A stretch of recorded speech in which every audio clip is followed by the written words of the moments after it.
ஒரு சுவையான முட்டை சட்னி சிம்பிளான ரெசிபி பார்க்க போகிறோம். வாங்க வீடியோக்குள்ளே போகலாம். தேவையான அளவு எண்ணெய் ஊற்றிக்கலாம். ஒரு பிரியாணி இலை போட்டுக்கலாம். ப்ரௌனாக ஃப்ரை பண்ணிக்கலாம்.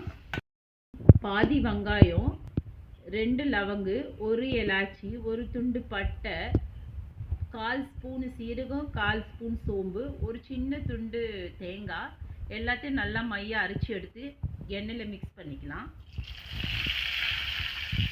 2 தக்காளி மிக்ஸ் பண்ணிக்கலாம். பாதி டீஸ்பூன் இஞ்சி பூண்டு பேஸ்ட்டு, அது உப்பு, 2 டீஸ்பூன் தனியாத்தூள், 1/2 டீஸ்பூன் மிளகாத்தூள், 1/4 டீஸ்பூன் மஞ்சள் பொடி, 1/4 டீஸ்பூன் மிளகுத்தூள் இதில் மிக்ஸ் பண்ணிக்கலாம். நல்லா மிக்ஸ் பண்ணிக்கலாம். மசாலா நல்லா பொரிஞ்சு வரட்டும். இப்போ மசாலா நல்லா பொரிஞ்சு எண்ணெய் மேலே பிரிஞ்சு வந்துடுச்சு. இப்போ பாயில் பண்ண முட்டை ஆட் பண்ணிக்கலாம்.